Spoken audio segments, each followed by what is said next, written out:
séance ouverte. Good morning. I declare this meeting open and welcome to meeting number 98 of the House of Commons Standing Committee on Industry and Technology. This meeting will take place in hybrid format pursuant with the standing orders. Business, and then we'll proceed to hearing our witnesses on Bill C-27, and thank you all for being with us today. But as members know, we suspended last meeting, which was the meeting number 106, so to move on to C-27, we would need unanimous consent to withdraw Mr. Perkins' motion, so I'll just yield the floor to Mr. Perkins. Yes, Mr. Chair, thank you. I'm prepared to withdraw my motion. If I can get unanimous consent, that would be appreciated. Room we have UC, so I want to thank you, Mr. Perkins. The motion has been withdrawn, and secondly, you've all received report number 6 of the subcommittee on agenda and procedure. If there are no questions, comments, or amendments, I would seek unanimous consent to adopt the steering committee report. Est-ce que j'ai le consentement unanime des Do I have unanimous consent from MPs to adopt the subcommittee? Do I have unanimous consent for the adoption of the committee's report? Yes, thank you. Marvelous. So pursuant to the order of reference of Monday, April 24th, 2023, the committee is resuming consideration of Bill C-27, an act to enact the Consumer Privacy Protection Act, the Personal Information and Data Protection Tribunal Act, and the Artificial Intelligence and Data Act. I would like to welcome our witnesses today. With us, Todd Bailey, who is VP of AI at Skilli. Good morning, Mr. Bailey. Gillian Hatfield, CEO of Schwartz Reisman, and this via video conferencing, and Wyatt Tessari Ali, who is with us in person and in charge of governance and safety, AI Canada, Nicole Jensen, co-founder of, and from Red Cross, we have Catherine McGriven, who is with us in person and by video conference, Jonathan Horowitz, legal counsel for the International Red Cross, U.S. and Canada. And I want to wish you a warm welcome to all of you. This is a very important bill, and without further ado, I'm going to give the floor to Mr. Bailey for 5 minutes. I appreciate very much the opportunity to speak to you this morning. My organization, the Scale AI Supercluster, is the only truly national AI organization in Canada. We've supported over 100 AI industry projects from coast to coast, providing us with unique insights into the business side of Canadian AI. In 1933, Franklin D. Roosevelt stood before his nation and he said, "The only thing we have to fear is fear itself. Unreasoning, unjustified terror which paralyzes our needed efforts to convert retreat into advance." And I think FDR's words echo here today. In the natural world, fear is survival, but in the human world, we balance fear with reason. The past year has seen incredible advances in AI progress, and fear is understandable, but it can't govern our response. Here's 5 things that I think our rational minds need to keep close. The first is that AI is still just math that makes predictions based on data. Even ChatGPT, even Stable Diffusion. When progress catches us by surprise, we must adapt. For example, we've known forever that photos, audio, and video can be altered and even faked. And Hollywood CGI even now seems to bring dead actors back to life. So the first time we saw deep fakes, yes, we were shocked. But now it's time to adapt. If Joe Biden gives you robocall later tonight, Mr. Chair, I don't think you're going to be fooled. Okay, fool me once, shame on me. Fool me twice, fool me once, shame on you. Fool me twice, shame on me. Secondly, we know that fear leads to poor decisions. History shows us regrettable legislative decisions motivated by fear of political belief, of race, of orientation. Fear is not a worthy legislator. For example, we know that AI doesn't create discrimination. Bias is a human failing. It shows up in our data, it shows up in our processes. But nevertheless, bias and ethical AI are now the subject of important discussion and research within the Canadian AI community, because these are also Canadians who care about their privacy, their human rights, and their children, just as we do. And as Canadians, we are much better off having our fellow Canadians working on these problems rather than hoping foreign companies will solve them in line with our values. The third thing to know about Canadian business is that it needs Canadian AI. We lead in AI research, but the adoption by Canadian businesses of AI has been slow. Scale AI is working to correct this because it's essential to narrowing Canada's famous productivity gap. We're supporting everything from predicting consumer demand to keeping trucks on the road and our roads in good shape to improve Canadian productivity. Abby Goldfarb of the Rotman School of Management sat here and said that Canadian businesses, if they do not continue to adopt AI, the standard of living of all Canadians will be affected. The fourth thing to stay rational about, we can't regulate the unknown. Vague or overbroad rules won't protect Canadians, but they will force Canadian AI companies to go elsewhere to find predictability, leaving us in foreign hands. And that's not better. I have some examples to share if anyone wants, but we must stay true to our legislators' instincts. Clearly define known or foreseeable things, create clear requirements with a mechanism to adapt when the unknown finally arrives. The last thing we must recognize, this committee has had almost no guidance from AI businesses. They've made up just 5% of your witnesses. Shouldn't we give a voice to those that are affected? The joining of ADA with parts 1 and 2 hasn't helped, and splitting them apart for a proper study makes sense. But the Canadian AI CEOs that you have heard from say that they are ready for regulation, but they were also unanimous. That legislation must be clear and internationally consistent. JF Gagné sat here and said, if the goal is to have a framework that actually works, then it's important to ensure that it's not overly general, because that makes it difficult for Canadians to innovate or have confidence in their regulatory framework. Business confidence in regulation can be an advantage.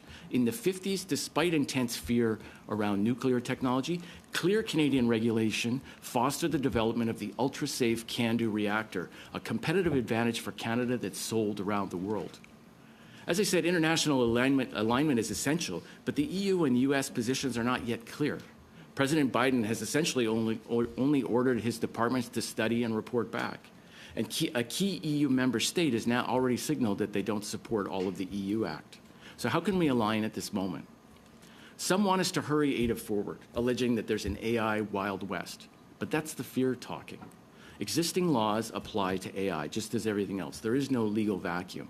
We have time to make it clear and to make it consistent. So in closing, I encourage you to respect your fears, but do not let them legislate. Canada needs Canadian AI, and Canadian AI needs clear and consistent legislation, and that needs guidance from Canadian AI businesses. Thank you very much for your time. Thank you, Mr. Bailey. I'll now yield the floor to Mr. Hadfield for 5 minutes. Oh, I'm sorry. Madam Hadfield. Apologies for that. No worries at all. My name is Jillian Hadfield. I'm a professor of law and economics at the University of Toronto, where I hold the Schwartz-Reisman Chair in Technology and Society, and I'm also a Canada CFAR AI Chair at the Vector Institute and a Schmidt Science AI 2050 Senior Fellow. I basically don't think about anything except AI these days. And I'm appearing here in my personal capacity, and I really appreciate the opportunity to speak to you about this crucial piece of legislation. And in my view, Parliament should move to enact ADA as soon as possible. However, there are some outstanding areas of concern that I would want to highlight, along with some recommendations. So first, I think ADA should recognize and address the fundamental systemic and potentially catastrophic risk posed by large models. I don't think this is just fear talking. ADA is currently focused on individual harms, but I think that means we're neglecting potential systemic issues like financial instability, election interference, and national security threats posed by advanced AI systems. Recent regulatory actions in the US and the UK highlight the need for addressing systemic risks in AI alongside individual harms. Proposed amendments to the definition of high-impact systems remain focused on individual harms and should be expanded to include coverage of AI likely to cause systemic harms regardless of domain. And to further address systemic harms, Canada should swiftly establish, either as a part of ADA or in separate legislation, mandatory registry for large AI models, providing basic insights into developers, associated risks, and legal compliance to assure effective regulation and amid the rapid pace of AI development. Second, Ada needs to retain flexibility and adaptability, which I saw in its initial draft. This is because of a basic tension at the core of AI regulation. Legislation does not move quickly. Advanced technologies do. Consider the very process of passing Bill C-27. It's been well over 500 days since Minister Champagne introduced this legislation in June 2022, and it still remains some distance from becoming law. Meanwhile, AI has been racing forward. Since that time, we've all witnessed the emergence of ChatGPT, GPT-4, additional large models. Companies have scrambled to integrate AI in their operations, and AI continues to demonstrate practical applications across diverse fields like law, healthcare, and finance. And as I mentioned, other countries are taking action. The rate of change of advanced technologies demands responsiveness and adaptability in the regulation we impose on them. The original draft of Ada was extremely flexible in this regard. It set out broad parameters for AI regulation, leaving specific details to be worked out in regulations and administrative decisions. Minister Champagne's letter of November 28th last year reduced this flexibility by moving key regulatory requirements into the legislation itself. In considering this bill and these amendments, the committee, I urge to be mindful that while this may provide greater clarity to businesses in the short term, it will impair Ada's flexibility and therefore its long-term effectiveness as the foundation of Canada's AI regulation. But I think the most important point I want to make is to emphasize that additional supports must be implemented to operationalize the desired flexibility, longevity, and balance of Ada. Relying on regulations will take at least 2 years to develop, leaving stakeholders in a dynamic and rapidly advancing area with significant uncertainty, as you've heard. Canada can make itself a leader in AI regulation, however, by implementing 2 low-barrier regulatory schemes to provide Ada with the flexibility it needs while increasing certainty for stakeholders.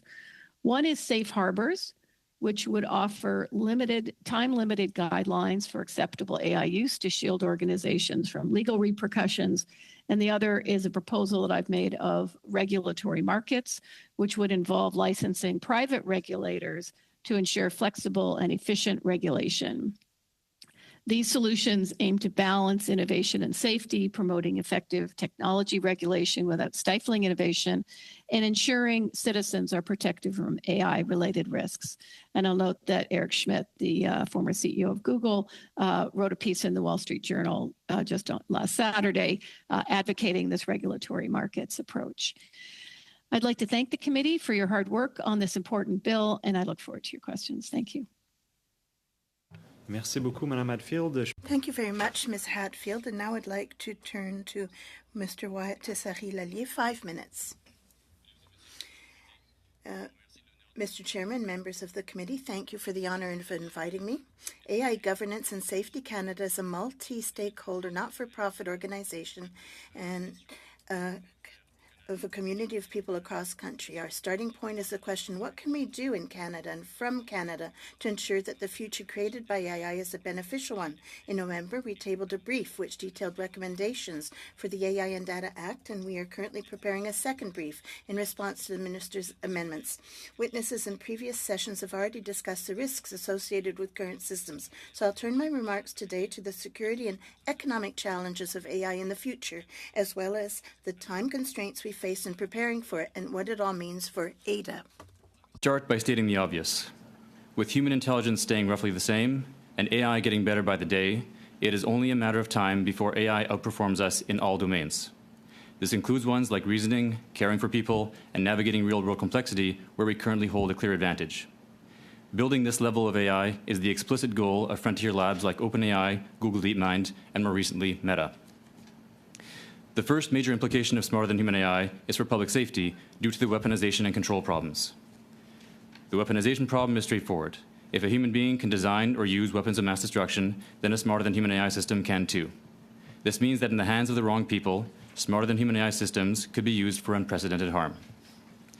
The control problem comes from the fact that a system that is smarter than us is by definition one that can outcompete us, which means that if an advanced AI system, through accident or poor design, starts to interpret human beings as a threat and take actions against us, we will not be able to stop it. Moreover, there is a growing body of evidence, backed by research at the world's top AI labs, suggesting that without proper safety precautions, AI systems above a certain threshold of intelligence may behave adversarially by default. This is why hundreds of leading AI experts signed a statement last year saying that mitigating the risk of extinction from AI should be a global priority. The second major implication is for labor. As AI approaches the point where it can do everything we can, only better, including designing robots that can outperform us physically, our labor will be increasingly less useful.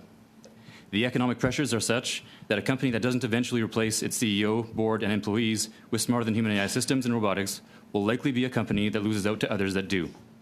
If we don't manage these developments wisely, increasing numbers of people will get left behind.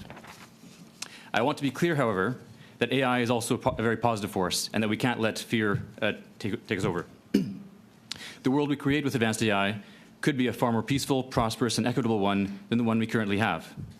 It's just that, as discussed so far, AI, and in particular smarter than human AI, represents a tsunami of change, and there's a lot we need to get right. How much time do we have? The reality is we're already late in the game. Even the rudimentary AI that we have today is causing issues with everything from biased employment decisions to enabling cybercrime to spreading misinformation. But the greatest risks come from AI that is reliably smarter than us, and that AI could be coming soon.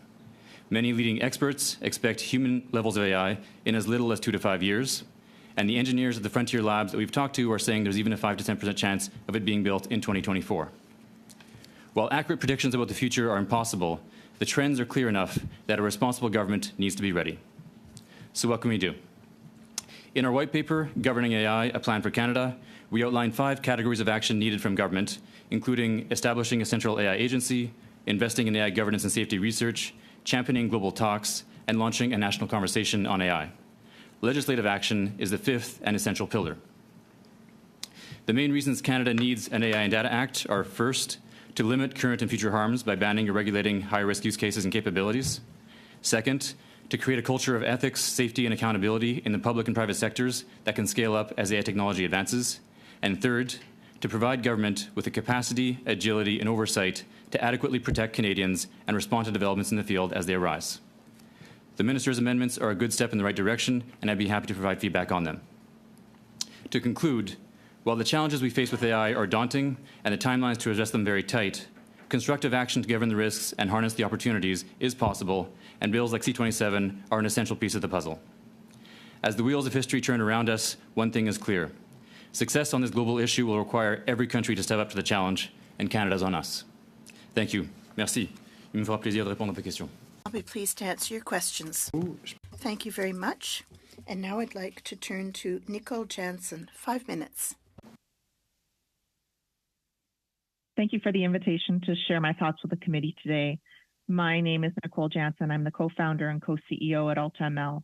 AltaML is the largest pure-play applied AI company in Canada. We create custom AI software solutions for private industry enterprise, as well as the public sector. AltaML is not quite 6 years old, but we've worked with over 100 companies on over 400 AI use cases. I want to start by saying that Bill C-27 is both necessary and a solid step in the right direction. Canada has the potential to be the global leader in responsible AI. That is a title that is up for grabs. Sorry, Madam Jensen, if you can just pause for 1 second. I think we have a concern with...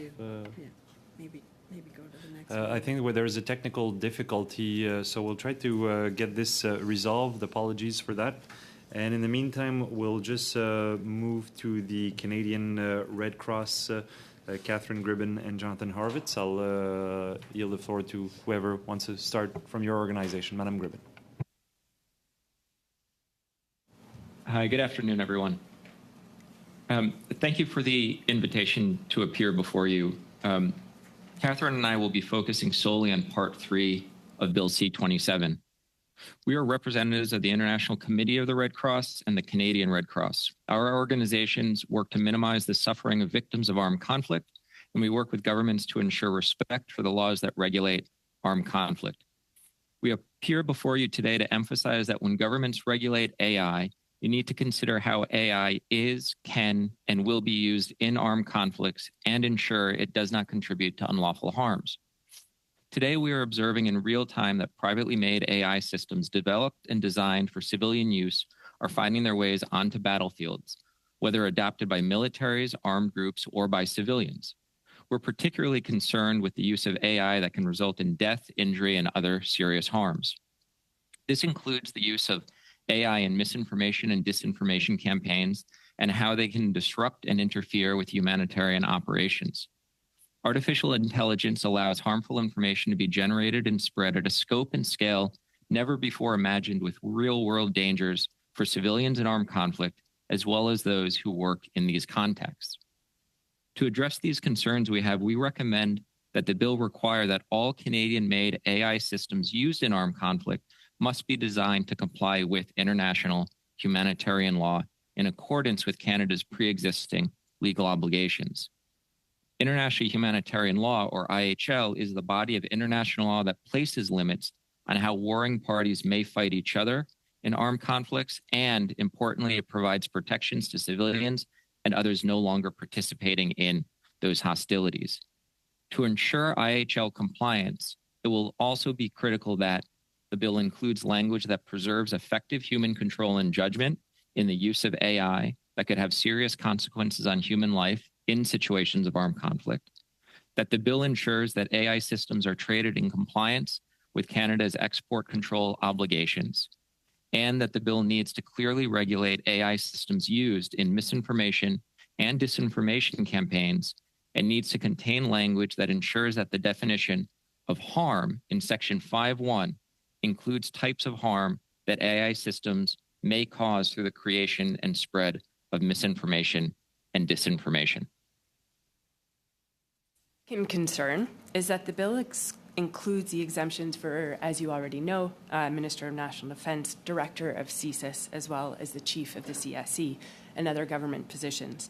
And so while the bill's focus is on preventing harm by private industry, the bill does offer you a critical opportunity to reduce the risks of AI even further by providing clarity and certainty that AI use by those who are currently exempted are regulated by pre-existing laws. Now, novel AI capabilities can produce unpredictable effects and operate with a lack of transparency that can be extremely dangerous for civilians and other victims of war. So the legal uncertainty created by the current bill places many people in much higher risk, in our opinion. The opportunity to make these changes should not be missed. And we believe that your silence should not be misinterpreted or cannot be misinterpreted as suggesting that government use of AI in armed conflict is unregulated. We recommend that alongside the private sector's design of AI is in line with pre-existing legal obligations, so that includes international human rights law and international humanitarian law. We also strongly recommend that the bill be amended to provide legislative clarity to government actors, and that the bill, as Jonathan had mentioned, should be explicit about compliance with export control obligations and pre-existing international legal obligations. And so our proposal is that, and you will find, those proposals in our written submission. So in conclusion, we trust that your goal is to ensure the use of AI enables rather than impedes the protection of civilians during times of armed conflict and ensures the provision of humanitarian assistance. As you contemplate how best to regulate AI, we ask that the law is put in place that will help prevent AI from resulting in unlawful harm in armed conflict, knowing that AI systems, whether designed by the private or the public sector, might appear on the battlefield in unexpected and unintended ways, whether by militaries, by armed groups, or by civilians. To achieve the bill's purpose of preventing harms and risks that AI can cause, we believe that the bill must better incorporate Canada's pre-existing obligations under international law, including humanitarian law, and a human-centered ethical approach to AI. Thank you. Thank you very much. So we still have a bit of a technical issue with Madame Jensen, so we'll start the discussion and perhaps interrupt at some point to give her the opportunity to share her thoughts on C27. So I'll turn it over to Mr. Perkins for 6 minutes. Thank you, Mr. Chair, and thank you, witnesses.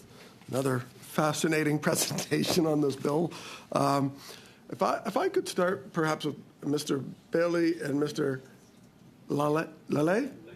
Yeah. Monsieur Lallier. So on the one hand, we've got this issue where we've got, it's just advanced math.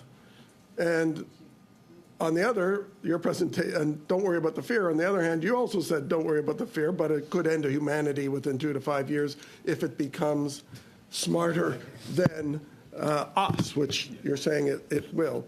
So it's pretty hard for us to juxtapose those two issues. So perhaps, Mr. Bailey, you could start first, and then Mr. Lallier to say how do we balance that? Because I also, contrary to perhaps one of the witnesses, I have a problem with a bill that removes Parliament from setting the legislative framework about the limits on any part of our public policy, which this bill does. So, okay. Yes. So the working in Canadian AI as I do, I speak to experts who are assessing these various claims. Most are there's a consensus that this sort of world-ending risk is maybe 20 years out, maybe 30 years out, something like that. That we have time to regulate these things now. But I would say that my focus in the remarks that I made is that we have a choice between whether we want foreign companies to be deciding this or we want Canadian companies to be playing along. One of the concerns is that what some of the regimes that have been proposed right now sort of lock in the current state, which obviously Canada is not a big player. So we can go and write laws if we like. Are they going to be followed? Are we going to be able to enforce them? This is the thing. So the power that we can give ourselves is the opportunity for, for example, one important aspect, we talk a lot about ChatGPT, but there are now hundreds of large language models that are open source. These are by people and companies that don't necessarily have the regulatory department to deal with the the regulations that are maybe being proposed in some corners. So, absolutely. I think there's not necessarily a contradiction between our positions. The purpose of this bill is to make sure that the good types of AI, the beneficial ones, the ones that are harmless, are developed and are kind of leading in that. On the timelines piece, look, nobody can predict the future, but the reason many people think it's short term is because if you look at the trends, whether it be the amount of compute going to the algorithms, the amount of data going to the algorithms, the amount of the efficiency of the algorithms, the amount of money going to space, all these trends are exponential. The amount of incidents reported, everything is doing this, right? Which is, if you remember COVID, for the longest time it starts with nothing and all of a sudden it's something, right? That scenario is entirely possible with AI, where we go from not much AI to machine learning to generative AI to suddenly at human level relatively quickly. Very unintuitive, but quite possible, and that's what we have to be ready for. The minister proposed amendments, we said at the beginning of this process, more than 500 days ago. Someone said almost 2 years ago when the minister did this, that this was both on the privacy side, on the AI side, a flawed bill. We've had a lot of witnesses on the AI side say it's a very flawed bill. Many want us just to defeat it and start all over again. But this bill started with an attempt to basically just control what was called high-impact systems. The minister's amendment introduces 2 new levels of control, one being machine learning in the legislation, the other being general purposes, to me, which seems like just about everything that would come in AI, and gives the minister total regulatory power to oversee them, fine them, police them, all of that. So on the schedule, on the back of the high-impact systems, though, first, do you agree that now almost everything is covered with the minister's proposed amendment because they put general purpose AI and machine learning in as well? And 2, do you agree with the definition of high impact that is attached in schedule for the minister's amendment? Mr. Bailey first. Okay. So from the perspective of business, there's really two aspects to this regulation. I want you to understand, whether it's in the U.S. or the EU or here in Canada.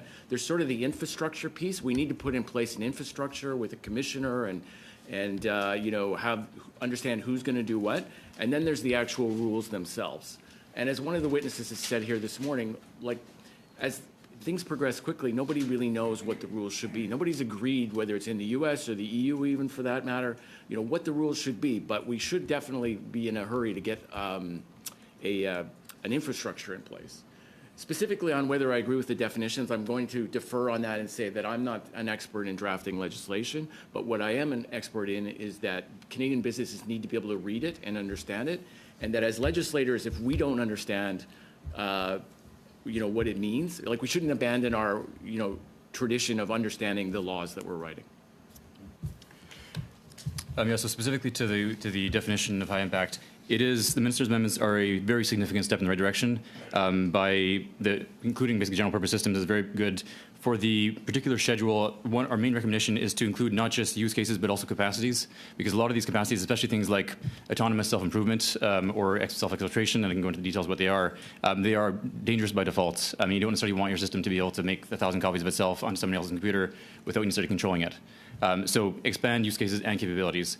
And the second piece is too that this bill is specifically focused for making available for use in the context of international trade, which will catch a lot of it, but it's not going to catch all of it, specifically open source and also R&D. So I know it's understandable to want to give companies the ability to research and development without legislation. But the problem is, for the most advanced systems, once that system is built, it can be hacked and stolen and misused. The accidents can happen at the R&D stage. So R&D has to be included in the bill, as well as government and open source and military as well. Thank you. So I'm going to go on to a more philosophical question. I could maybe start with the Red Cross witnesses, and then anyone else that wants to comment would be great. We talked about what essentially the Western democracies are trying to do to get together to try and have some sort of coordinated approach on how do we legislate and protect against harms. But we're not the only players in the game. And we know that China and Russia in particular, maybe Iran, are already spending enormous amounts of money on this. How do you deal with the issue that they operate from a very, I'll call it, different moral compass than we do in approaching these issues, whether it's about warfare or whether it's about just corporate things or individual privacy and freedom, deep fakes, all of those things that are starting to happen now? If I could start with you first. Absolutely. I'm going to give the floor to Jonathan first, and then happy to weigh in. Hi, thank you very much for that question. I think it's a very important one. One of the things that Catherine and I have both emphasized, and it goes back to a remark that was just made about a lack of legal frameworks, is that there actually are some legal frameworks that exist at the international level, in particular international humanitarian law, which puts limits on different means and methods of warfare, including ones that have been created now, ones that are emerging, and ones that will be created in the future. The reason why I mention this is that there may be questions around interpretation. There may be questions around compliance with international humanitarian law, depending on the context that you're dealing with or different actors that are being referred to. But what doesn't change is that the rules remain set in stone and they're firm. There are going to be complications, of course, around different interpretations, but there is a baseline. There is a de minimis set of rules that the international community has agreed to, in particular when it regards the use of artificial intelligence in situations of armed conflict, and that legal framework is international humanitarian law. So that's one response for your consideration. Thank you. I'd just like to add that fortunately, China is actually ahead of us in terms of AI regulation, and I think part of it is the the Western democracies are afraid of losing control to AI systems. The Chinese and the Russians are terrified because they depend on control. So if their system is not doing what they want it to do, if it's spitting out non-party line sites, they're more concerned about that than we are. So there are mutual common ground areas with AI regulation, unfortunately. And any other witness? We have Mr. Perkins, we're already 3 minutes over, but it was a fascinating question, so I let it go, but we can do more. Monsieur Van Bynen. Thank you very much, Mr. Chair. I continue to be amazed at the additional information that we're getting through these witnesses. And I certainly appreciate you being here to contribute to a very important question that we need to address. My first question will be to Ms. Hadfield, and I'm intrigued by your comments about safe harbors and regulatory markets. We've heard from witnesses who have emphasized the importance of having a law now, even if it's imperfect, in order to protect Canadians and to provide certainty for businesses. And others have said that we need to split the bill and start all over with ADI. I'd like you to comment on this, and particularly, do you think that the high-impact systems could be defined in law in a way that would not become obsolete as technology advances? And I'd like you to answer that in the context of your safe harbors and regulatory markets suggestions. Yeah, thank you. Thank you for the question, and I'm glad we're focusing on this part of the approach. I do think that the effort which we've also seen in the European Union to specify these are the domains in which we are concerned, which we've raised in terms of applications. I think that is unlikely to be robust and stable over time, because I do think that there are just domains in which we haven't thought about. The point of a general purpose system, the type of GPT-4 type system, it's going to find its way into absolutely everything that we're doing. I think that's sort of point number one. So I think that coming at it from the point of view of saying we're only going to carve out these ones is not going to be stable. Now let me go to the safe harbors and regulatory markets approach and start with the safe harbors one, because the term was used here and it's one I use a lot to say we need to get the infrastructure in place to give us the capacity to act as we learn, which we will learn only over time how things are playing out. Industry needs some certainty, and the idea of a safe harbor is to say, okay, let's work through where we think with these kind of controls in place, this kind of thing, we currently think this is safe. And so that entities that are applying AI, building AI, can reach the certainty they need by saying, well, we've done what's in the safe harbor. We're protected for now. Now, that may need to evolve. There's just no way to get around the fact this is going to be a domain of uncertainty, and it's going to evolve. That's just true across a complex economy. But safe harbors are a technique I think we should be exploring. The regulatory markets approach would then also say, okay, and let's start with those areas where we know that there are concerns. We know a lot about the use of models to discriminate, for example. Can we foster the development of new technologies that will help us track things like that, and have government give its stamp of approval to those types of technologies, again, in an iterative, evolving type of way? There's no way to get around the fact we cannot write a piece of legislation that is going to say, here are the things we're concerned about, here's the precise things we're concerned about, and here's what you can do to completely avoid any liability concern. I don't think there's any pathway like that. Thank you. My next question then is to Mr. Bailey. Do you think that high-impact systems can be defined in law in a way that they would not become obsolete as technology progresses? I believe so, yes. One of the concerns I have right now with the definitions that have been proposed is some of them are a little bit broad and some of them are a little bit more focused. For example, there's one that relates to healthcare, and it basically says anything in healthcare. Scale AI has funded 15 projects in healthcare that have to do with everything from scheduling operating rooms to keeping the lights on at the hospital and so on. I don't think this is what the drafters had in mind when they're talking about high-impact systems. For example, number two, the relating to providing a service. I mean, 100% of what's available to us technologically is a service of some sort. So are we now making the entire ecosystem high impact? So I think there are knobs and dials that need to be adjusted on this. But I do believe that there needs to be a balance between what's in the regulation and what's in the law, just from a point of view of having Canadian businesses be able to understand what they're supposed to be doing. Mm-hmm. Just one quick question, I'll come back to you.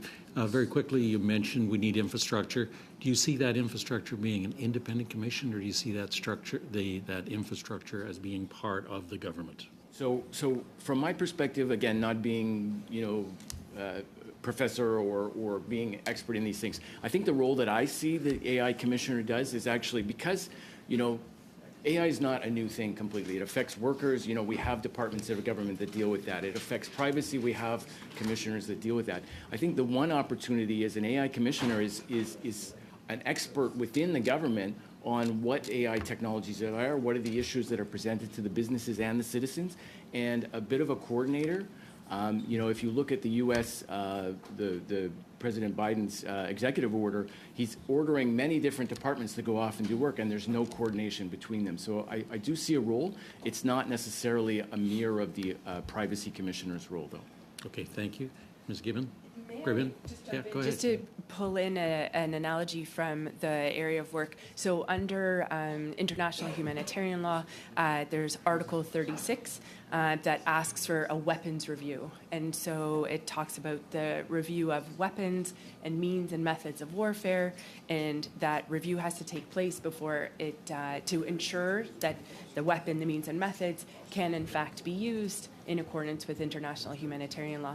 So hearing what others have spoken to this morning, I do think that there is a means by which to provide that clarity that is needed and that instruction to those who are concerned, and that there is a possibility. We have that currently in Canada's legislative system, and so I think that there is a means by which that clarity and instruction can be given, just to use that comparison. Thank you. Thank you. I think that's my time, Mr. Chair. Merci beaucoup. Monsieur Garon, la parole est à vous. Mr. Garon, the floor is yours. Chair, just a word to say that it's a pleasure to be here. Thank you for welcoming, and thank you to the witnesses. I would like to begin with you, Mr. Tessier-Lallier. Clearly, there are a number of different interpretations about the imminent dangers of AI.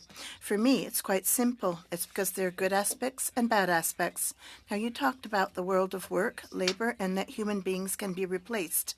There was important reports by the task force, MIT, who submitted a report recently on AI. They appear to say that in all of the big technological revolutions, people were fearful. People feared being replaced, as was the case for the car, the web. And in general, this can take 30, 40 years, and there's an adaptation potion. But we have a sense of urgency that in the short terms, in the case of conflicts or disinformation, there are negative short-term aspects that could exceed the short-term benefits. Now, is it for this reason that time is pressing and we need a legislative regulatory framework? Absolutely. In terms of jobs, what is going to change compared to the past is that to date, there's always an idea that, humans can do what artificial intelligence cannot. But when things change, the economy can change. As long as we can do things that no one else can do, there are going to be jobs. But that can change. Now, in regard to immediate risks, yes, there is a transition. It needs to be managed. If it's well managed, we can create a very good world. But you have to, have an economic transition, ensure that no one's left behind. And this to be able to benefit from AI in general. So what you're telling us then is that we need rules. At the same time, we've heard we don't know what the rules should be. And that implies that right now we need a flexible framework because the rules will evolve. They might evolve quite quickly, more rapidly than the legislative cycle. So in the bill, there's a lot of room for self-regulation by industry that sees this self-regulation as the possibility of having this privilege. Now, if industry was able to self-regulate, it would have already been able to do so. What do you think? Well, there are many examples in history where you can leave an industry self-regulate, and you need and have a good faith industry, but in the legislation, we need systems that can be applied equitably to all companies. And what is good in what the minister is proposing is the appendix can be adapted and that for each line in the appendix, things can be regulated differently. That requires lots of flexibility. It's a good approach. And to that, we have to add capacity, open source, R&D. But the general idea that the minister is proposing in the amendments is good. And I will come back to you, Mr. Bailey, because I know you have something to say about this. But very quickly, would you be in agreement with the idea that in the bill there'd be an automatic mechanism for the review of the legislation so that nothing's definitive and that we can continue to evolve? Yes, absolutely. I'm well aware of what Michael Gaze have talked about. And in the case of ADA, the concern of the public needs to be taken into account to review the law. I'll reformulate my question for you, Mr. Bailey. We said we don't know what the rules should be. When will we know what the rules will be, and who will know what those rules should be? By training, I take a very practical approach. Okay, we here in Canada are not going to change what happens outside of our borders with our regulation, and so we need to balance these important harms, also with the mind to making sure that we need to create more Shopifys, more Coveos, as Toby Lütke, the founder of Shopify, in a Star Wars reference said, the way you defeat the empire is by arming the rebellion. Okay, so our rebellion is Canadian AI businesses. They need to be able to, so there's a lot of harms here. This is not an easy balancing act. I think the way that you do is you can't bite off more than you can chew. You have to start simple. You have to make sure that we're protecting against the concerns of my friends here, but also make sure that it's something that Canadian businesses, for example, the length of it right now and the complexity of it is about what a Canadian business, not the Canadian business, but about a small business. AI businesses in Canada are overwhelmingly SMEs. So very quickly, my understanding is that the big player when it comes to regulation is the European Union. The Americans have advanced by decree. We don't know quite what will be the upshot of this, but Canada's a small player or waiting. We don't know the rules because we're going to follow. Effectively, yes. Work together, and so we can be first, but if we're going in the wrong direction, it's not going to help Canadian businesses do that, right?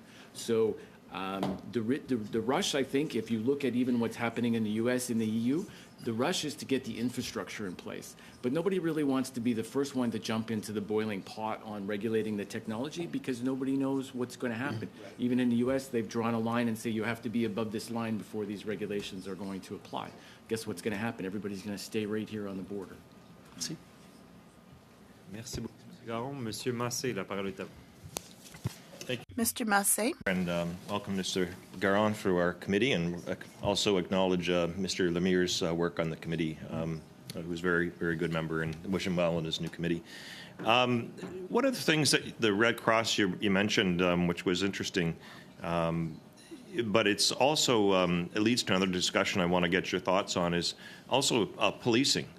Domestically and security, private security. Maybe go around the table at some point, but maybe have you start with Red Cross. I mean, I think we should be having some concerns there. In the United States, there's already been AI made a mistake on facial recognition, and I had a chance to attend a number of conferences, part of the Canada-U.S. Parliamentary Association. So we are at the national state legislatures. This is where the Congress and Senate from all across the U.S. are there, and they have a lot of workshops, and we heard from some of the large AI players that we haven't even heard from here.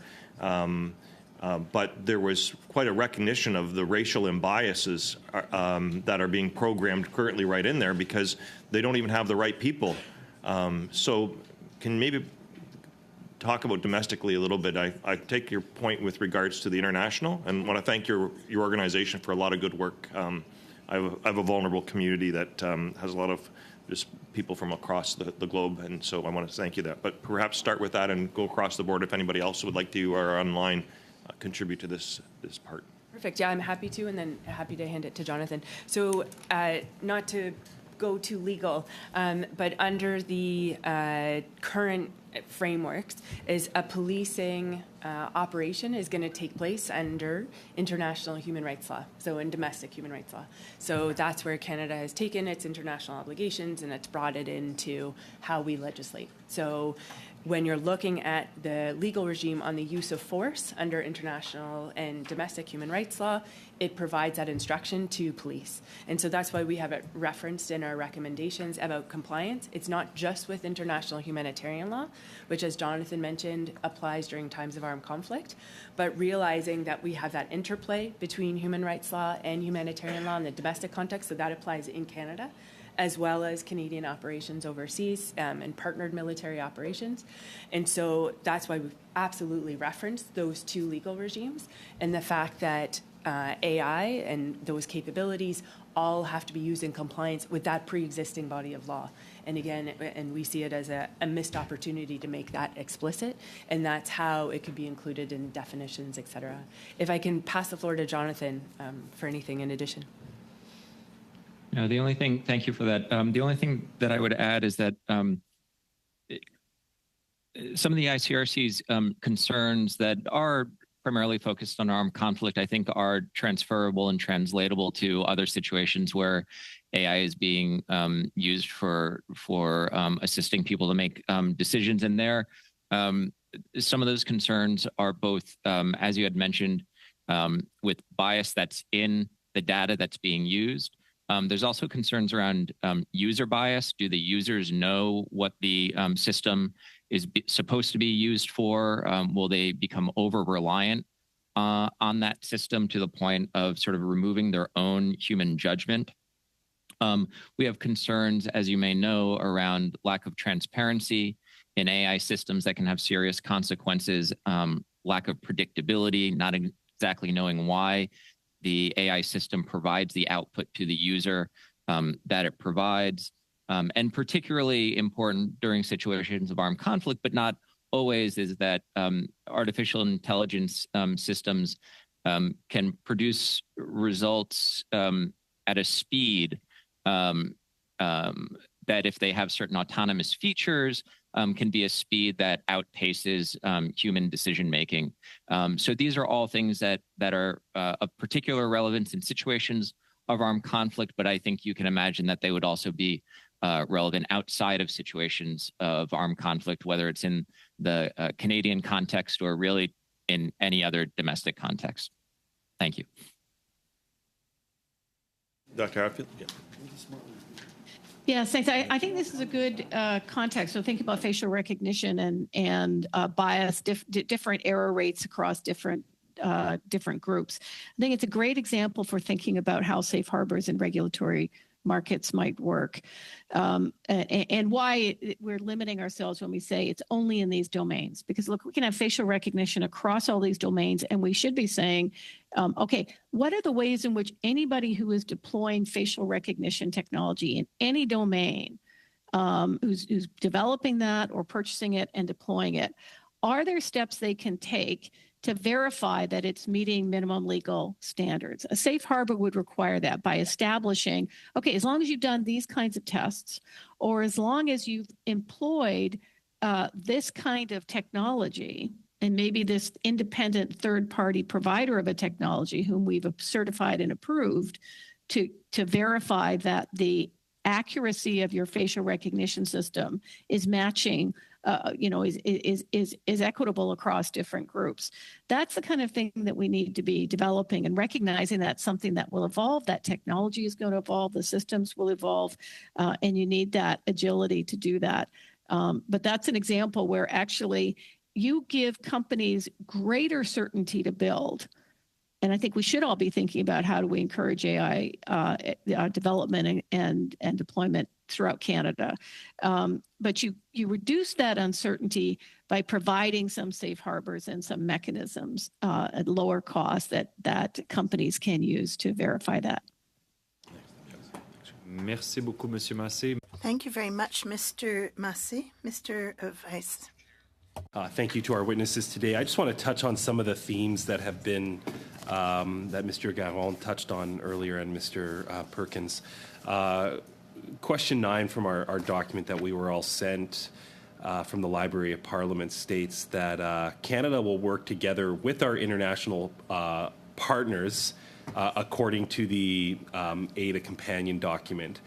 The United Kingdom recently released a regulatory proposal for artificial intelligence that is said to be flexible and pro-innovation. Unlike the ADA, it proposes to create principles for the development and responsible use of the artificial intelligence. These principles will be released in a non-statutory form and implemented by existing regulators who will be encouraged and, if necessary, specifically empowered to regulate AI in accordance with these principles in areas within their regulatory authority.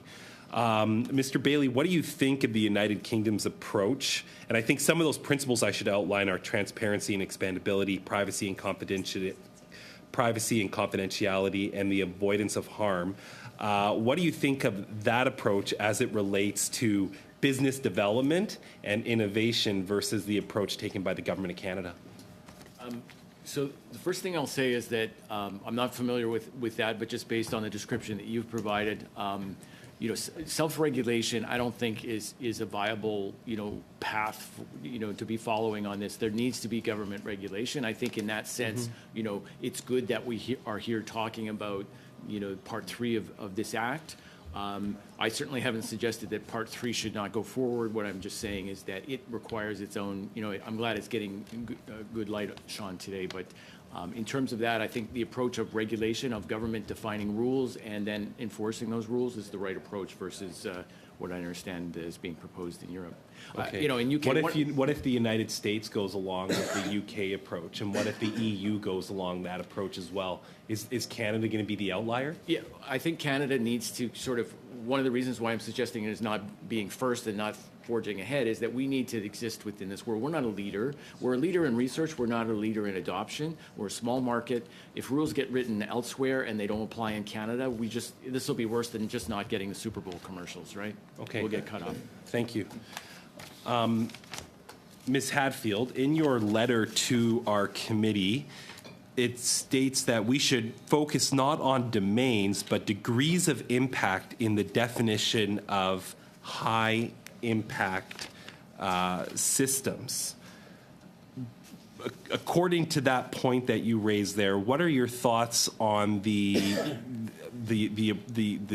definitions that have been outlined by the minister in some of the companion documents he sent to committee members?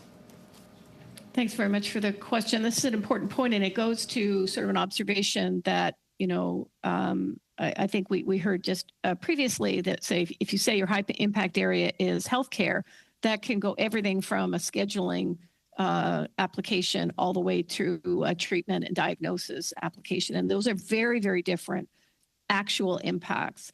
And so most of our legal system, so think about the background law that's here, which is tort law or malpractice law, for example, in the healthcare domain. It keys on how big was the impact that you could have in a given context. And it doesn't say things like everything in healthcare, or everything in education, or everything in adjudication is high impact. So I see that the definitions on high impact are still going by domain, and I will say that does track what the EU is doing. I think this is a mistake that the EU is making as well. And I think this is why we need to be thinking sort of this iterative process. This is, okay, we need to find out where it really is that somebody can be suffering a real harm, or that the society or economy can be suffering a real harm, and not saying, oh, anything in this domain is high. I think that's going to be really excessive and burdensome for industry. Because we are going to require a ton of process around things where, honest to gosh, it's really not going to make a big difference on people's welfare. So Okay. I do think that we should be finding methods that don't say, well, if it's in health, that must be high impact, or if it's in education, it must be high impact. I think you want to look at specific applications. Thank you. The government, in some of the proposals we received at the end of November, early December, talks about creating a center of expertise on AI within the Department of Industry.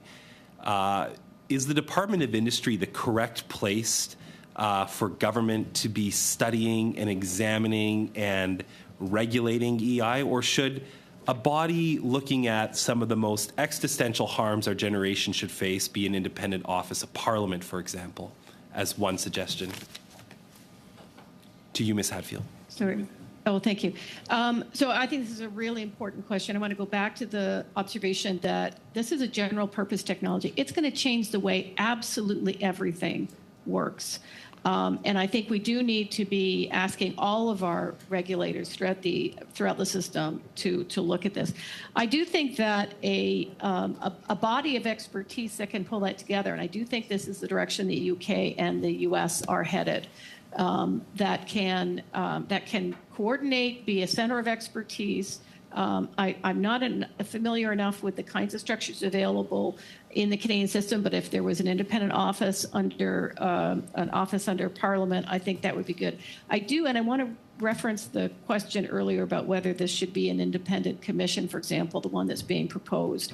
I think there are dangers in having an independent commission that's charged with protecting against harms from AI, because I think that will not put enough weight on the enormous benefits, economic benefits, welfare benefits that we will derive from AI. And I think the appeal of having it under the ministry right now is that there's an obligation to balance the risks and the benefits, the costs and the advantages. Some people have criticized the department that how can a single department be, in one respect, responsible for economic development, yet enforcing the very economic development that may derive from the department's involvement in the industry itself. In the first part of the bill, we've spoken a lot about the protection of privacy for children, for example. We haven't even touched upon the impact AI is going to have on youth development in our country. Can a department really be the one committed to doing both those two things, though, when you factor in things like sensitive information to children? And we'll need a brief answer, Madam Hadfield. Yes, thank you. I think that we're going to need a lot. We're going to need a lot of places that we have this protected. Ada is now almost 2 years old. I thought that it was a perfectly fine place to have it inside the ministry at that point. I think things are moving along. I think we're going to need other places as well, focusing on this. Merci beaucoup. Monsieur. Thank you. Mr. Tessier-Laly, I'll give you the floor. I think the concern is absolutely valid. For practicalities purposes, I mean, this is a huge issue. You're going to need probably dozens, if not hundreds of staff. It'll probably have to be an ISED because it has to be coordinated with across the government. But I would highly recommend having an independent parliamentary office whose goal is to oversee ISED to make sure they're not misusing that power. Merci beaucoup. Madame Lapointe. Thank you. Tessier-Laly, in your opening statement, you referenced the implications AI has for labor. Yeah. And I believe the wording that you used was that human resources would become increasingly less useful. Mm-hmm. In your opinion, how can we wisely manage these implications? That is a huge discussion, and it's why, alongside our efforts in C27, we're also calling for a national dialogue on AI, because it is like what does the human being do in a context where everything can be done better by an AI system is a huge question. I think, precisely because it is smarter than human AI, we could create a world that is better. We could live more meaningful lives, more fulfilling lives. But right now, nobody knows exactly what that means, and this is why it's worth taking the time to talk about it, and why you also need a law to be able to regulate it in the meantime, so you can, if you have to slow down certain capabilities, so you have to give people time to figure out what's next, then you can do that. Thank you. You also said that Canada needs an AI and Data Act to limit the current and future harms by banning high-risk uses and capabilities. How do you foresee enforcement of these high-risk uses? I think actually what the minister has suggested with the powers of being able to audit and order cease operations, which is a huge one, is very important. Basically, what you need is a very competent group of people, skilled people in government who are on the ball on what's happening, can work with industry to let them know, okay, this is too, hold off the NIST, work on this instead, and really, like, for example, with safe harbors or regulatory environments as well. The most important is that you have the big enough team and the authority to do things well, and the oversight to make sure that they're not incompetent or being lobbied. Yeah. Just if I may jump in on that, I think just to Mr. Bailey's point earlier about the fact that AI, in whatever way it is going to be used in the future, is governed by the law. And so I think when we're talking about your question about how to ensure its lawful use, is that we're all cognizant of the fact that we do have pre-existing laws by which are already govern, right, any use of AI. And so we're talking about the examples that were used earlier on anti-discrimination, so we have that human rights framework, and then also realizing that, again, we have humanitarian law about use. And so within IHL, it talks about that research and development aspect, and I think it's really important for us to be aware of the fact that it's coming into existence where there is already law by which it will govern its use and providing that instruction to those who are creating it, but as well as using it, that it must be done in a lawful manner. And so I think that's an important realization and framework for us to remind ourselves of. Thank you. Mrs. Hatfield, I found it really interesting when you were talking about an area of concern where there's a need to focus both on individual harm as well as systemic risks. Can you expand on this point, and specifically from the lens of what the government can do around that? Yeah. So so I think you want to distinguish, and it's very clear ADA is focused on individual harms, and we've adopted a product safety type approach, as the EU has as well, to say, companies, you should be looking at whether or not your product can cause this harm. And I think that's not addressing the question of what does it mean that we already have autonomous systems, for example, trading on our financial markets. And that the rapid advances that have been mentioned, like what could happen in the next 2 to 5 years, the talk is about, personalized AI agents out there buying, selling, creating products, operating websites. We're about to see that kind of autonomous agents starting to participate in our economies. And our thinking is still 5 years ago on this. And I think we need to rapidly get up to speed on the fact that, so the systemic harms that I think about is, say, what happens to the equilibrium of our financial, economic, regulatory, political domains when you have huge amounts of autonomous action taking place. We've already seen that in social media, and I think we need to think about how we'd act there. So the types of things that I'd say we need to be thinking about is, this is what I say, all of our regulators should be doing what I've called a regulatory impact analysis to figure out how does the introduction of these systems impact our capacity to control the liquidity and reliability of our financial markets, to protect against antitrust behavior in our other markets, to ensure that our court systems, for example, and our decision-making systems are still safe and trusted. And I think we have to be thinking about it at that level. And I do not think that the individual harm, product safety, let's do some risk management approach that ADA is taking and the EU is taking is going to get us there. So that's the systemic point. Yeah. And it speaks to the other comment that you made, that the rate of change demands responsiveness and adaptability. And can you advise this committee on how government specifically can effectively accomplish this? Yes. And I think it's really critical to recognize we are at a point in history we have never been at before. And our approaches on regulation and legislation are not going to keep up with this, and we will suffer for it.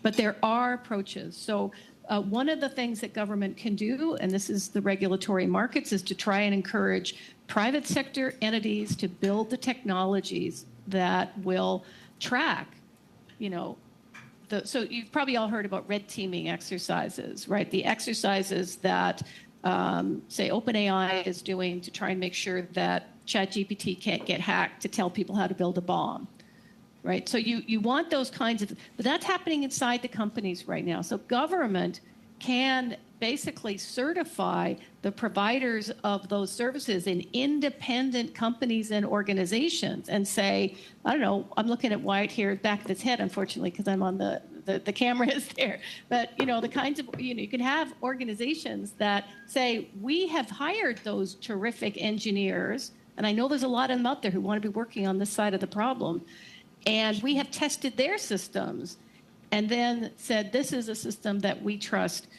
to protect against this piece of it. But there's just no getting around that it's going to be iterative and piecemeal in that way, but we need to get started. You cannot take another 2 years talking about this. We need to get started.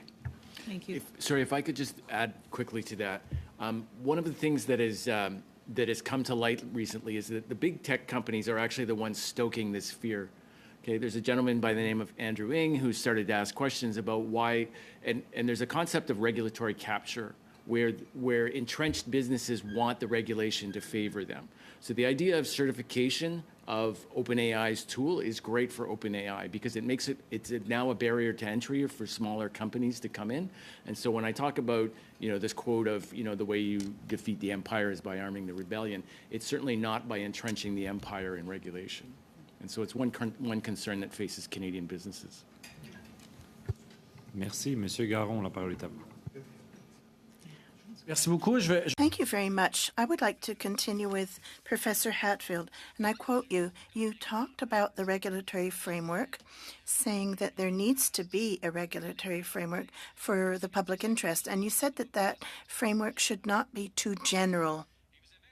You also added or suggested the idea that there should be an obligatory register for the large generative models. Could you tell us what that should be? What businesses would have to put forth or declare?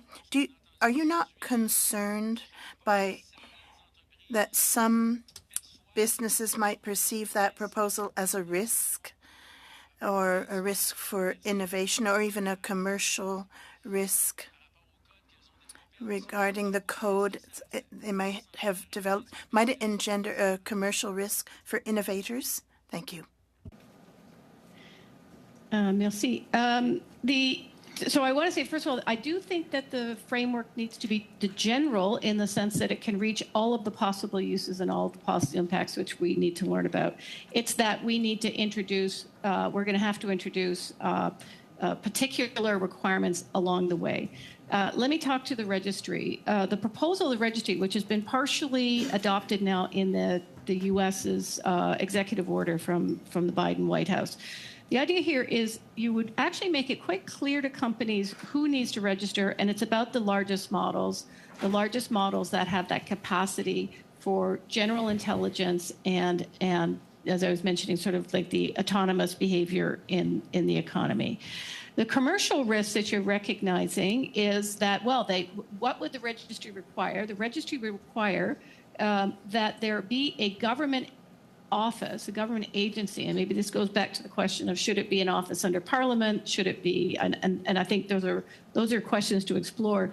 But it requires, as a starting point, as a framework point, an infrastructure point, that those entities that are proposing to deploy into our economy and into our society should have to disclose to government what they've built, how big it is, what capabilities they know about, what kind of data it was trained on, as a starting point for us to know what's out there. Because right now, our governments don't have that visibility. Professor Hatfield. Professor Hatfield, we don't have much time. Who would have access to that information once that was tabled with the government? Who would have access to what businesses actually register? Yeah, that information would only be available to governments. That would not be published. It would not be put on the internet. There would have to be serious security around that information. This would be treated as confidential information and commercially secret information. Merci beaucoup, Monsieur Massé. Thank you very much. Mr. Bailey, you might be the best to answer this in terms of, because you're in the private business, but there's been some that have called for building of supercomputers from governments, and the United Kingdom is doing that. There's calls for Canada to do that, to have physical capacity to actually outpace the private market. So I'm just wondering what your thoughts are about that. It would seem that we were almost going to be in a computer arms race with the private sector if the UK goes through with its project, which they're funding massively. Other states are considering it, and Canada probably will be as well, too. It's a price tag of up to $1 billion is what's being suggested or floated out there. So, probably exactly. Just look at Parliament Hill here. It's I think it was Pat Martin who once said just add another zero and another number on the project. But at any rate, could you reflect a little bit on that? situation? Sure. I'm not sure that government has the capacity to go and do that, and that's not necessarily a criticism. But I don't know that it's government's job to go and build supercomputers. What the government should be doing is facilitating private industry to go and do those things, perhaps setting out rules. The supercomputers are not so much maybe as important as cloud capacity, which is, and we do see some attempts, not at the national level, but with SOSIP, for example, in Ontario, around creating computing resources that are available. And this is part of helping Canadian industry grow as well. Okay. I'm just wondering, I'll just throw this out there, and I don't really have much more time really anyways, is also too is whether this is going to affect our trade agreements. So say, for example, if the UK does this, they enter into a market decision with the private sector, and we don't have a trade agreement with them right now, but at any point, with the United States and others, whether if we are getting into these types of operations, whether they're going to be consistent with our current trade agreements. So there's an arms race right now, so to speak, with these large models.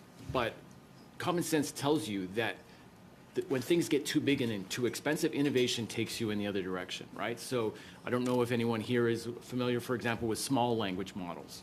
They're actually much better at targeted tasks than these large language models. You can compare, for example, someone who has to try to know everything in the world versus someone who's expert on a certain thing. So even within this approach here, which I know is mirroring the EU Act, the focus now on general purpose technology is a little bit misguided because you can get some of these harms and maybe even worse with smaller language models and with smaller models. One of the things that Professor Hadfield mentioned is that in the U.S. executive order, they've put a limit on the, it only applies to bigger models. And I mentioned this earlier, if you look at, dry counties, for example, in the southern U.S., if you get to the border of that county, you're going to find all the liquor stores you ever want to find. And so industry is going to set up, the regulations will affect industry, and it will push it in the way that, what we want to do is set up regulations that direct innovation in the direction that we want. Okay. Thank you. Thank you, Mr. Chair. Merci beaucoup, Monsieur Massé. Monsieur Généreux. Thank you, Mr. Massé. Mr. Généreux. Thank you, Chair, and thank you, witnesses. In the amendments the ministers proposed for the high-capacity systems, and in terms of use, point 4, I don't know if you've had access to the document, but that item 4 says moderation. That's an important word, moderation of content that you find in online communication platforms and research engines or even on social media. Essentially, what it states is that the department would have the ability to monitor what is happening in social media, search engines, so forth. Do you think that is going too far? Because in Canada, we already have C11, which has been enacted, gives the CRTC the ability to do that monitoring and see who can and cannot post on social media. Do you think this is going too far within the current bill? I understand why that wants to be included. Personally, I think it might be going a bit too far, but the fact of putting it into an annex for regulatory purposes, you can decide subsequently, make decisions subsequently. And in the end, I'm neither for or against. Social media is not an area of expertise for me, but all I would say is I don't know of a lot of social media platforms that are based here in Canada, so this would be an exercise in regulating, foreign companies and so on. We know that that's difficult to do, but to me it makes sense. Social media is a big part of Canadian life, and it makes sense that AI that's shaping the way that traffic goes would be high impact. But in the language used, it's new terminology that's added to AI. So here, it's common language, what we have, but with the new reality of AI, you have new expressions, new terminology that are not necessarily included herein. So would not this be too restrictive to some extent? I wonder if it might be too restrictive. If it can be adjusted in terms of regulation, maybe I think if the bill is flexible, it can allow for adjustments. Thank you. Mr. Bailey, I want to come back to you and what you said at the outset in your opening remarks. You mentioned something important to me, the gap on productivity in Canada at present. Right now, we have a productivity problem in Canada, particularly industrially, because of adaptation of new technologies is not unfolding at the same pace as elsewhere in the world. And you talked about this in reference to AI. Now, with this kind of regulation we have before us, might that undermine or help the situation? What's your opinion? And you've had other witnesses here in front of this committee say that Canadian industry is very slow to make these sorts of decisions in the first place. And now they see this regulation and they don't want to do things that are going to get them into trouble. So for sure there is some hesitation. We, in this country, we talk about the risk that AI is going to take people's jobs. And at the same time, we talk about we don't have enough people to do the jobs that we need to get done. What AI offers, especially when we're not talking about ChatGPT necessarily, but what offers industry is the ability to mechanize effectively the repetitive jobs that no one wants, the low-paying jobs, and help upskill those people into the higher-paying jobs where we need human intelligence, human empathy, all that sort of thing. So what I wanted to sort of continue to convey is that this regulation, we're trying to solve a lot of harms here, but at the same time, we need to get help. We don't want to create another barrier for Canadian industry to come off the sideline and begin to adopt AI to solve some of these problems that they have. Vous avez aussi dit tantôt, Earlier, you also said in your opening remarks that current laws already applied to artificial intelligence. So this reason for adding a bill such as this one to already existing laws, do you not think that another reason for slowing down the pace of implementing new technologies in Canada? This law not to layer on top of the laws that we already have. If you look at President Biden's executive order, he has created a great list of the various departments of government where AI is already, relating to workers, relating to privacy. We know these things already. Where I see that, for example, an AI commissioner could play a role, and I may have mentioned this earlier, is not as an enforcer, but as a coordinator to help these various departments. Anyone who's involved in technology, you understand the steep learning curve that you have all climbed on AI. If every time a business or an academic or anyone walks into a room and has to educate government again to get back up to that level, it would be very helpful to have someone within the machinery of government that understands those issues and is able to raise issues even and reach out to the Health Canada or some other parts of and say, hey, here's an issue, here's how the issues are, this is what you need to do, and so on. I believe Dr. Hadfield mentioned earlier the idea of having a Canadian agency. Is that what you're referring to? Yes, exactly. Not the same. It's not patterned after, in my mind, the privacy commissioner, which is more of a police officer, if you might say, versus more of a saying there's not one AI, and AI is not just affecting one department. The question was asked, should it be an IZ? It's technology, so it makes sense that this is the place. But it is very difficult to understand technology, and it filters across all the rest of government. It makes sense that there's a quarterback somewhere that is able to sort of see the broader and help coordinate. Monsieur le Président, je vois que Chairman, I see that a representative from the Red Cross has a hand up. Mr. Horowitz, the floor is yours.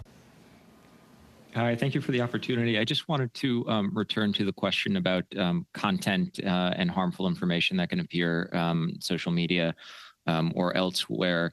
Not to comment on necessarily how the bill would manage that issue or how Canada's domestic law would manage that issue, but our emphasis is simply that if this bill intends to mitigate or prevent harm that can be caused by or through AI systems, there should be a explicit recognition that misinformation and disinformation can cause the types of harms that are listed in the definition of what constitutes harm in the bill under 5.1. So immediately what comes to mind is both physical and psychological harms from the humanitarian assistance community.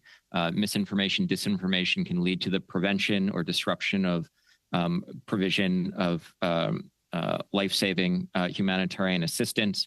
Of course, in certain contexts, you can have social media platforms resulting in the harm through active child soldier recruitment, through the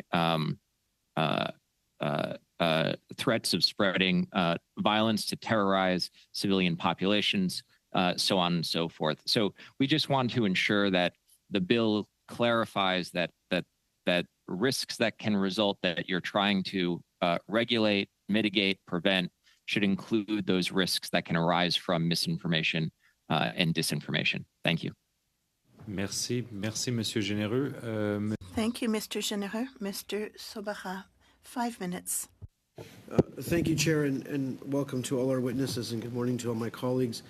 Over the break period, or the time we had in our constituency offices, I was able to meet with some stakeholders with regards to AI, and I met with some folks that are much higher subject matter experts than I profess to be.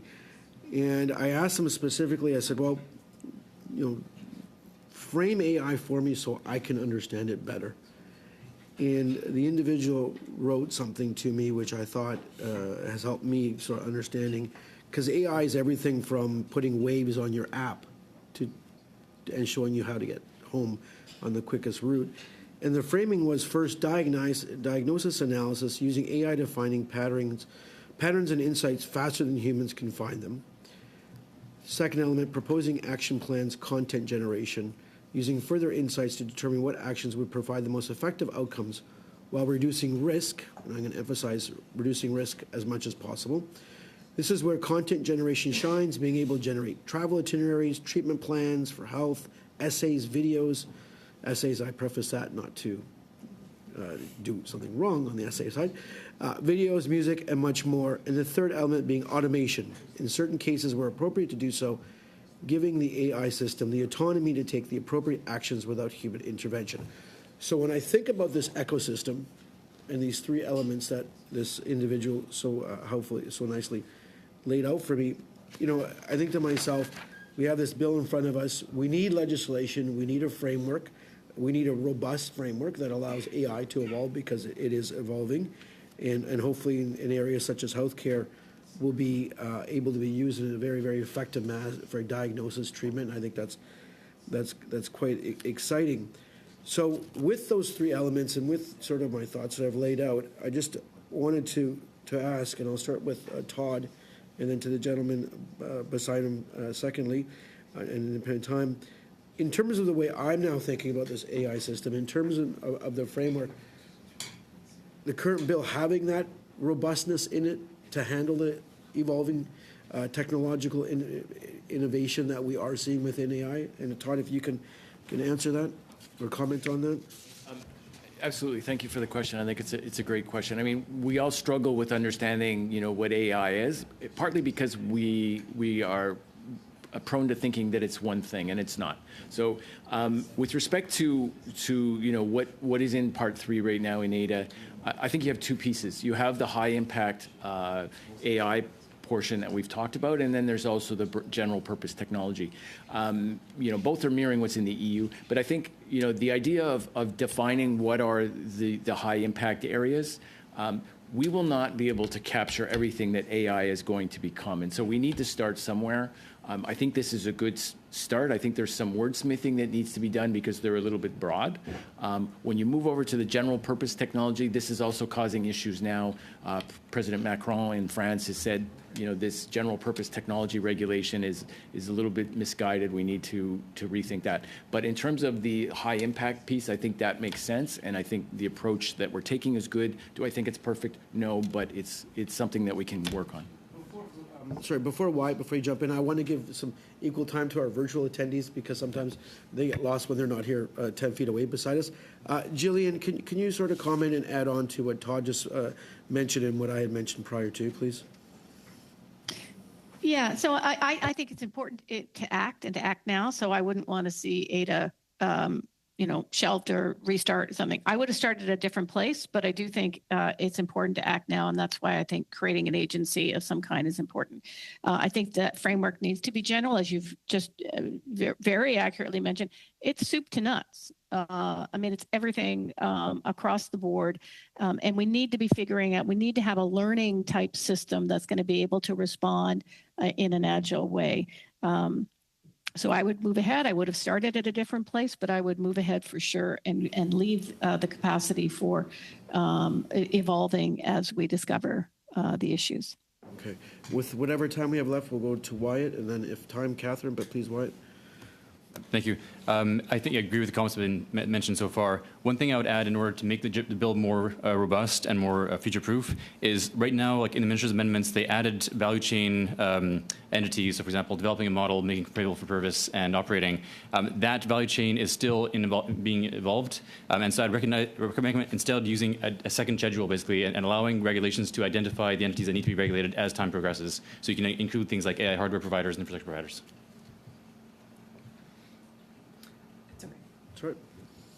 Merci, Monsieur Sorbara. Thank you, Mr. Sorbara. Mr. Williams, floor is yours. Thank you, Mr. Chair. And thank you, our witnesses. This is great testimony. I do apologize. I have to do some new business today. Mr. Chair, Canadians are paying the highest cell phone bills in the whole world. I don't think that's news to a lot of people around here. But we did have testimony from the minister not too long ago and the CEO of Rogers who said that those prices would go down. And what we've seen in the last 2 weeks through the news is that Rogers has indicated they're going to increase their prices. Now, Stats Canada had some data the last couple of weeks.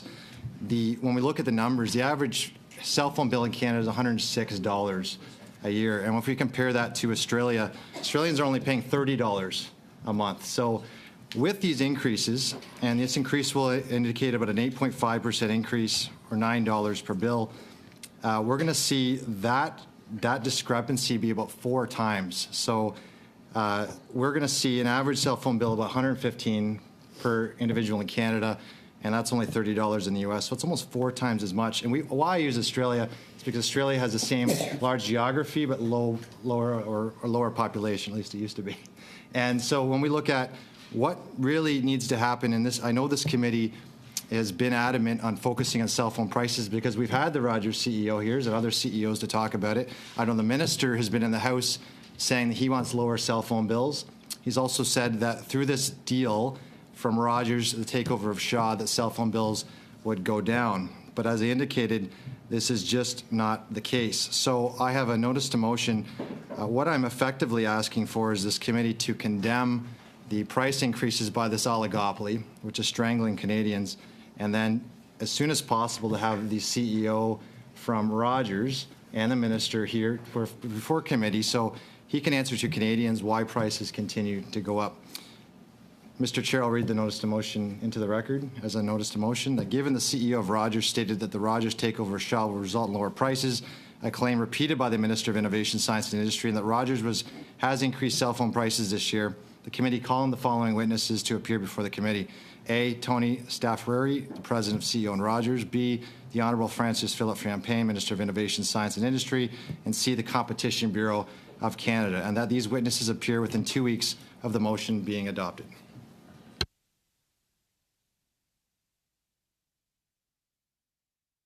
I see, thank you, Mr. Williams. I see Mr. Massey. I recognize Mr. Massey and then Mr. Turner. Thank you, Mr. Chair, and thank you for Mr. Williams for bringing forth the motion. We did talk before at committee. What I would encourage is an amendment to the motion that we report to the House and that we condemn as well all increases from any company and expand it a little bit as well to include TELUS and Bell. So. And the CEOs, because I think that would be appropriate for this matter. And I thank Mr. Williams for bringing the motion forward to the attention of Canadians. But that would be the amendments that I would ask to move. Okay, can you just, because we have Mr. Williams' motion, now we have your amendment that we need to debate. Mr. Massey, if you can just give us some exact wording. Yeah, that in the interest of affordability for Canadians, the committee condemn any price increases by telco companies in Canada and request representations from Bell and TELUS to appear amongst committee witnesses as well, and report back to the House. So that's essentially that. Just to be clear, that replaces Mr. Williams' motion. That would be the new text of the motion. Is that it, or it's on top because there's? It would amend it to it. Okay. So we've got Mr. Massey's amendment. I'm just not entirely clear, like what the motion would read exactly, because Mr. Williams had the minister invited. Now it's not in the text you've just put forward. No, I would add that. Sorry, Mr. Chair. We didn't have a chance to plan this out fully, but no, I would just add that to his motion. So his motion would stay consistent with the addition that in the interest of affordability, that Canadians of the committee condemn any price increases by telecom companies in Canada, and also have TELUS and Bell representatives appear at committee and report this back to the House of Commons. Okay, thank you, Mr. Massey. So we've got Mr. Massey's amendment that needs to be discussed and voted on. Mr. Turnbull.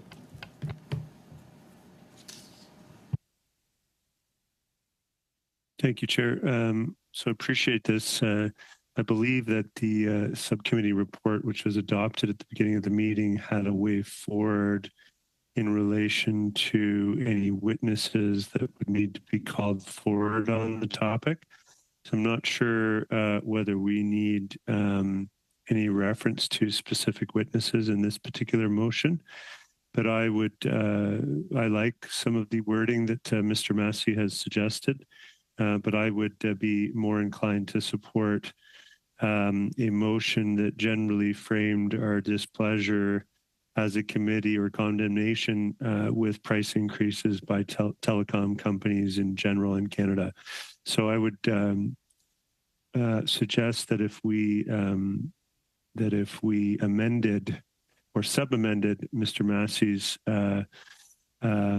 proposed amendment to include that in the interests of affordability for Canadians, the committee condemn any price increases by telecom companies in Canada, period. Okay, so Mr. I would propose that sub-amendment. Thank you. Yeah, so you're proposing an amendment to Mr. Massey's amendment. Can you just read it again, what the motion would read like, so that it's clear for all members? Okay, one sec. Absolutely. So let me read it into the record, that in the interests of affordability for Canadians, the committee condemn any price increases by telecom companies in Canada, period. Okay, so that would be the motion as it reads, all in all. So no invitation given, as you've mentioned that some of the witnesses suggested are already included in the subcommittee report. But so we've got the sub-amendment by Mr. Turnbull. That's up for discussion, debate. Otherwise, I'll put it to a vote so we can proceed. I see Monsieur Garon. Thank you very much, Chair. Clearly, this is an amendment or sub-amendment that we will support. But just a word as a reminder, this is a profound problem. And in the media, we had news about these increased fees, but there are all kinds of structural problems, and the structural problems will need to be studied in committee.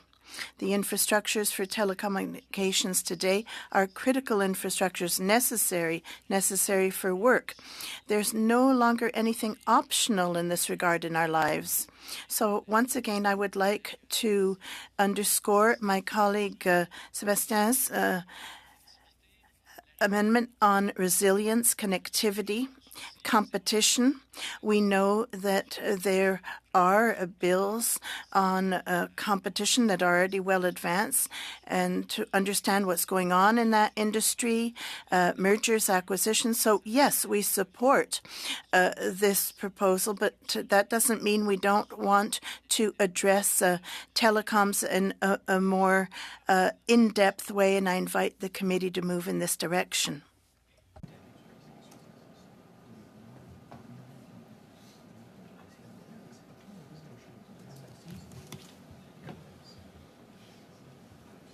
Okay. Do I have any other speaker to talk about Mr. Turnbull's sub-amendment, Mr. Perkins?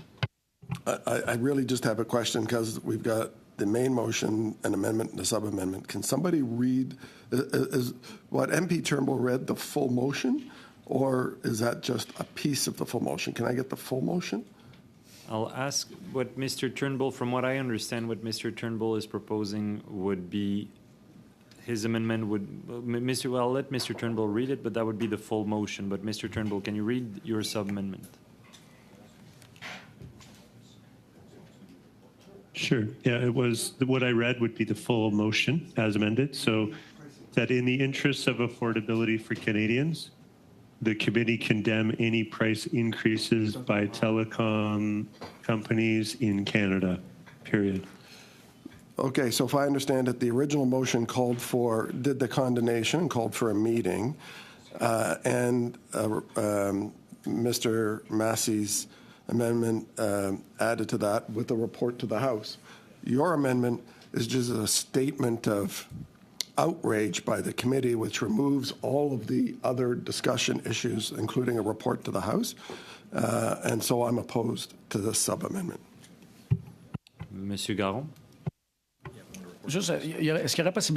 Would it be possible to receive everything in French before a vote? Yes. 1 second. I'll check with our clerk and see what we can do. Monsieur Turnbull, est-ce que vous pouvez Mr. Turnbull, could you please send to our clerk your text, ideally in the 2 official languages? Thank you. Yep, we'll do as soon as possible. Thank you. So yeah, I'll just suspend for 2 minutes for the text to be sent around.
the text of the sub-amendment proposed by Mr. Turnbull has been sent around. And just for colleagues as we go forward, and it's important when you have an amendment to clearly state what you're removing of the original motion. I say this for all members' benefit, so it makes it easier to comprehend what we're actually debating and voting on. So we've got Mr. Turnbull's sub-amendment. Are there any comments before I ask the clerk for a recorded vote on Mr. Turnbull's sub-amendment, which you've all received via email? So, Madame la Greffière. On Mr. Turnbull's sub-amendment, Mr. Turnbull. Yes. Monsieur Gaillard. In favor? Madame Lapointe. Ooh. Mr. Sorbera. For, clerk. Mr. Van Bynen. Yes. Mr. Généreux. Contre. Mr. Perkins. Contre. Mr. Viss. Contre. Mr. Williams. No.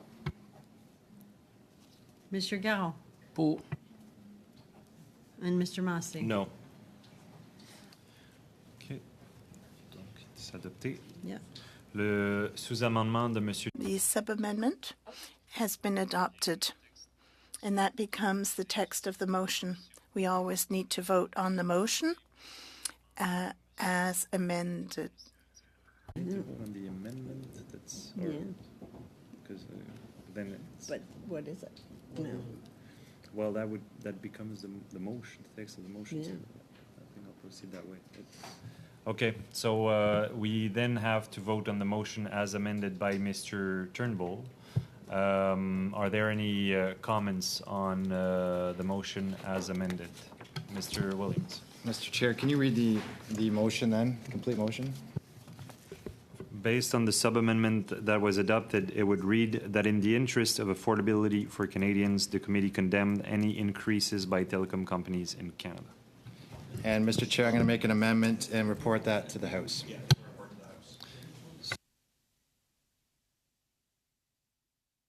Yeah, okay. So there is an amendment by Mr. Massey? I think I did include that in the original amendment, report back to the House. Turnbull raised it, so Yeah. that's adding it. Yeah. Wiped it out. Sub-amendment was adopted, which narrowed it.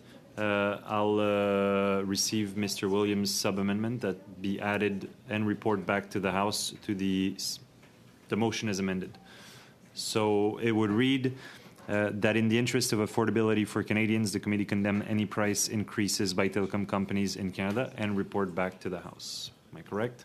So that's the amendment by Mr. Williams to the motion as amended by Mr. Turnbull. Mr. Turnbull.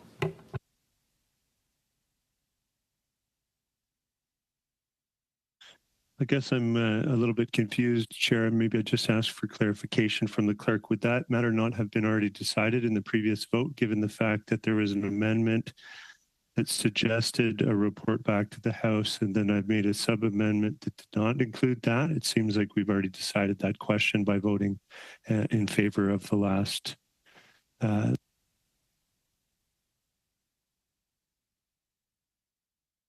Just 1 second, Mr. Turnbull. I'll concur with the clerk.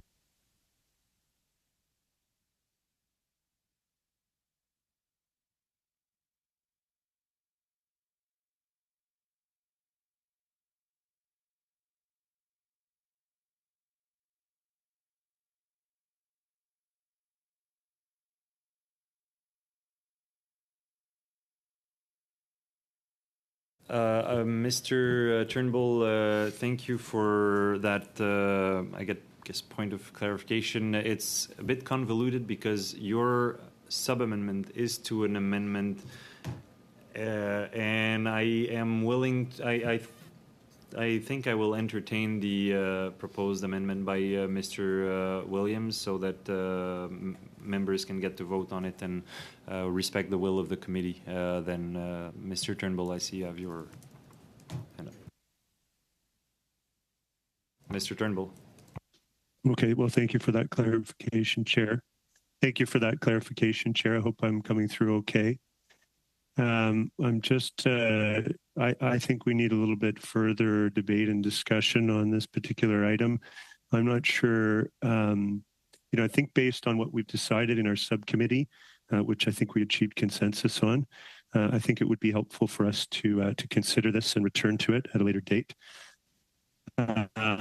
So I'm not prepared to vote on the motion as amended today, and I wonder if I could move to adjourn today's meeting.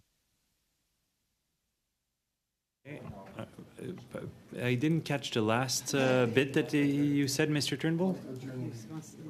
You moved to adjourn the debate. I'm sorry, I might not have been coming through clear. I moved to adjourn the meeting so that we can return to this. Okay, so this is a dilatory procedure, so we'll call the vote, Madam Clerk, on the motion to adjourn the meeting. Mr. Turnbull. Yay. Mr. Cahir. In favor? Madame Lapointe. Pour. Mr. Sobera. Yes, please. Mr. Van Bynen. Yes. Mr. Genereux. No. Mr. Perkins. No. Mr. Viss. No. Mr. Williams. No. Mr. Garon. Mr. Massey. No. Okay, so the motion is adopted, and we're right at 1 p.m., so the meeting is adjourned, colleagues. Thank you. See you Wednesday. Thank you.